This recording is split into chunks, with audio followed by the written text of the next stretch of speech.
दोस्तों, मैं आज तुम्हें एक ऐसी कहानी सुनाऊंगा जो तुम्हारे दिल की गहराइयों में उतर जाएगी। यह कहानी है एक ऐसी मोहब्बत की जो मोहब्बत से पहले ईमान थी, जो ईमान से पहले सब्र था।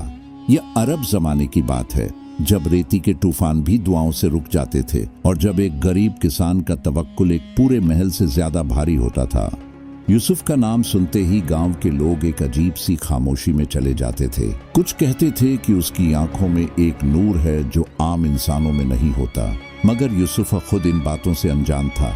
हमेशा नजर झुका लेता था, इस डर से कि घमंड न आ जाए। यूसुफ के बाप का इंतकाल तब हुआ था जब वो सिर्फ 12 साल का था। माँ ने कहा, बेटा, जो अल्लाह देता है काफी होता है, और जो अल्लाह रोक लेता है उसमें भी कोई हकीकत छुपी होती है। गरीबी थी मगर शिकवा नहीं था, थकान थी मगर उम्मीद नहीं थी। सुबह अजान के साथ उठता, नमाज पढ़ता और फिर अपने हाथों से जमीन को पालोसता, और उस सब में भी वो सदका देता था। गांव के लोग हैरान होते थे, फिर भी उसके चेहरे पर शुक्र का नूर कभी फीका नहीं पड़ता। शहजादी मरियम, बादशाह हारून की इकलौती बेटी, अपने महल की सबसे ऊंची खिड़की से अक्सर बाहर देखती थी। उन खेतियों के बीच एक आदमी रोज काम करता नजर आता था, मगर कुछ था उस इंसान में, एक सुकून, एक चैन। मरियम खुद भी आम शहजादियों जैसी नहीं थी। मरियम गांव की औरतों के दर्दों की बातें सुनती थी। जब बाकी शहजादियां महल के बागों में फिरती थीं, मरियम छुप छुपे गरीबों के लिए खाना भिजवाती थी। एक दिन, यह वो दिन था जिसने सब कुछ बदल दिया। मरियम अपनी दासी के साथ शहर के बाजार की तरफ निकली। बाजार में एक बूढ़ा आदमी बैठकर रोता था। उसके हाथ में कुछ अनार थे जो बिकने नहीं दिए गए थे। फिर मरियम ने देखा, उस बूढ़े के पास एक जवान आया, अपने पास से कुछ दाने निकाले, बूढ़े को दिए। मरियम रुक गई। उसकी नजर उस जवान के पीछे थी। वही आदमी था जो रोज उसकी खिड़की से नजर आता था, यूसुफ। मरियम का दिल भर आया।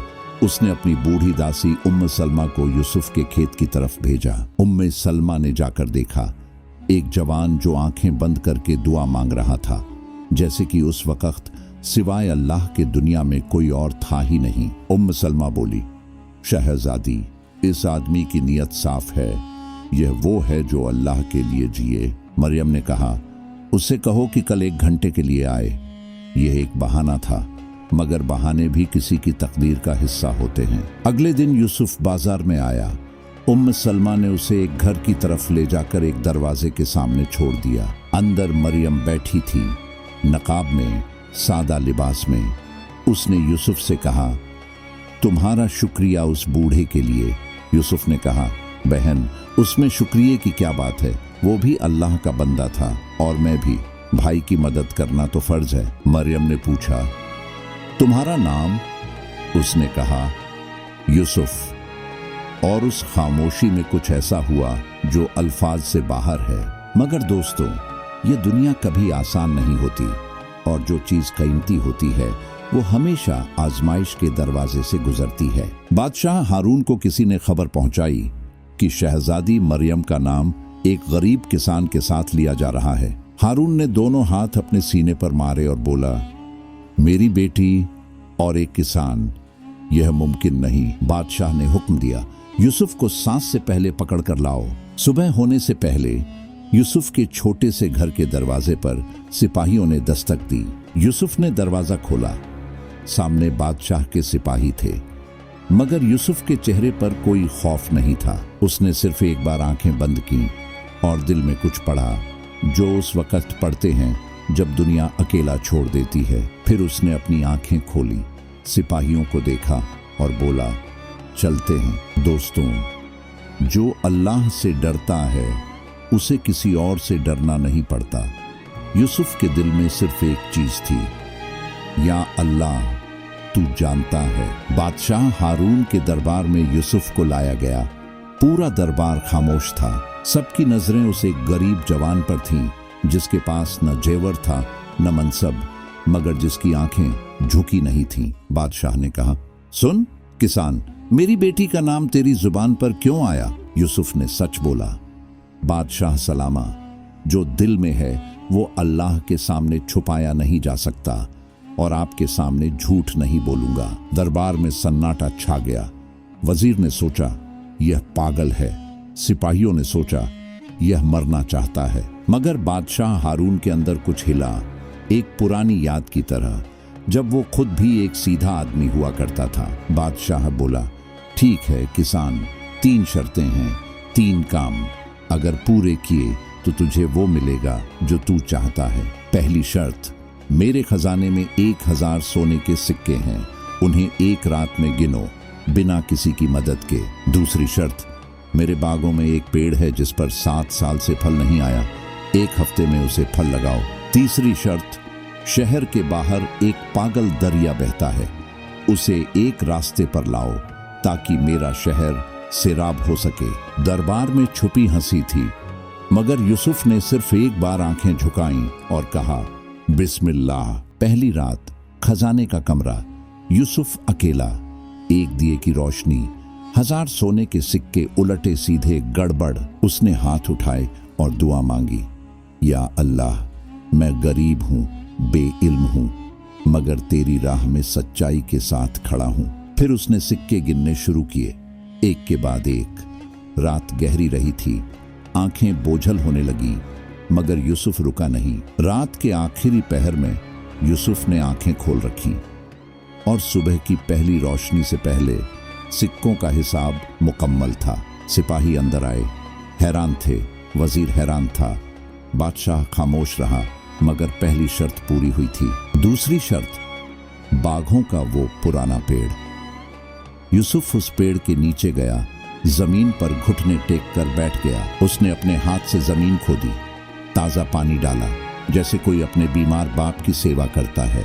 फिर हाथ उठाकर एक दुआ मांगी, या अल्लाह, तूने इस पेड़ को भी पैदा किया, तेरी इजाजत के बिना इसमें एक पत्ता भी नहीं हिलता। 5वीं रात को एक सिपाही ने देखा, वो पेड़ जो सालों से सूखा था, उस पर छोटे छोटे हरे रंग के उभार आ रहे थे। 7वें दिन जब बादशाह खुद अपने बाग में गया, उस पेड़ पर फल लटक रहे थे, छोटे, ताजे, चमकीले। बादशाह ने हाथ से एक फल तोड़ा, मुंह में रखा और उसकी आंखें भर आईं, क्योंकि वो जानता था ये कोई इंसानी काम नहीं था। अब तीसरी शर्त, पागल दरिया। किसान क्या करेगा दरिया का? यूसुफ गया, दरिया के किनारे बैठ गया। फिर रात आई और यूसुफ ने फिर दुआ की, या अल्लाह, यह दरिया भी तेरा है, तेरी मर्जी हो तो सीधा हो जाए। सुबह उठ के सिपाहियों ने देखा, दरिया जो सालों से टूटा बहता था, एक सीधी लकीर में चल रहा था। कैसे? कोई जवाब नहीं, सिर्फ यूसुफ की दुआ थी। बादशाह हारून, जो अपनी पूरी जिंदगी में सिर्फ अपनी ताकत को सच मानता था, आज एक ऐसी चीज के सामने था जो उसकी ताकत से बाहर थी। वजीर ने देखा, बादशाह की आंखें नम थीं। सिपाही ने देखा, बादशाह का हाथ कांप रहा था। फिर बादशाह उठकर यूसुफ के सामने आया और एक ऐसी बात की जो इस दरबार में आज तक किसी ने सुनी नहीं थी। मैंने 3 नामुमकिन शर्तें रखी थी, यह सोचकर कि तू हारेगा, मगर तूने नहीं हारा। मैंने देखा कि तू रात भर जागता रहा, मैंने देखा कि तू पुराने पेड़ के पास एक बच्चे की तरह बैठ गया, मैंने देखा कि तू दरिया के किनारे रोया और तूने दुआ की। और जो दुआ से होता है वो इंसान नहीं करता, वो अल्लाह करता है। किसान यूसुफ, मैं तुझसे एक सवाल पूछना चाहता हूँ, तू इतना यकीन कहाँ से लाता है? यूसुफ ने कहा, बादशाह, मेरी माँ ने मुझे एक बात सिखाई थी, अल्लाह के सामने गरीब और अमीर बराबर हैं, वो सिर्फ दिल देखता है। जो अल्लाह की राह में सच्चाई से खड़ा हो, अल्लाह उसे कभी अकेला नहीं छोड़ता। हस्बुनल्लाहु व निअमल वकील, अल्लाह हमें काफी है। दरबार में रोककर सन्नाटा छा गया और फिर बादशाह हारून ने अपना ताज उतारा। यूसुफ, मैंने बहुत घमंड किया, ताकत दिल में होती है और तेरे दिल में जो नूर है वो किसी महल में नहीं मिलता। मरियम मेरी बेटी है, मेरी आंखों की ठंडक है, और अगर मेरी बेटी ने तुझे चुना है तो उसकी नजर ने गलती नहीं की। शादी सादा थी, कोई बड़ा जश्न नहीं। मरियम ने खुद कहा था, जश्न उस घर में हो जहां लोग भूखों को खिलाए, गरीब, यतीम, मुसाफिर, सबको खाना मिला। और यूसुफ उस रात भी अपने हाथ से लोगों में रोटियां बांटता रहा। बादशाह हारून ने अपने वजीर से कहा, इस किसान ने मुझे वो चीज सिखाई जो मेरी उम्र भर कोई नहीं सिखा सका। वजीर ने पूछा, क्या हुजूर? बादशाह ने कहा कि ताकत तख्त में नहीं होती, ताकत दुआ में होती है। दोस्तों, ये कहानी सिर्फ यूसुफ और मरियम की नहीं है, ये तुम्हारी भी है और मेरी भी। हम में से हर कोई किसी न किसी मुश्किल के सामने खड़ा है। कोई गरीब है, कोई अकेला है, कोई थका हुआ है। मगर जिस रात यूसुफ खजाने के कमरे में अकेला था, उसने एक काम किया। उसने हाथ उठाए। सब्र करो, सच पर खड़े रहो और दुआ करना मत छोड़ो, क्योंकि दुआ वो रिश्ता है जो तुझे अल्लाह से जोड़ता है, और जो अल्लाह से जुदा नहीं वो कभी अकेला नहीं होता। हस्बुनल्लाहु व निमल वकील। अल्लाहु हाफिज। दोस्तों,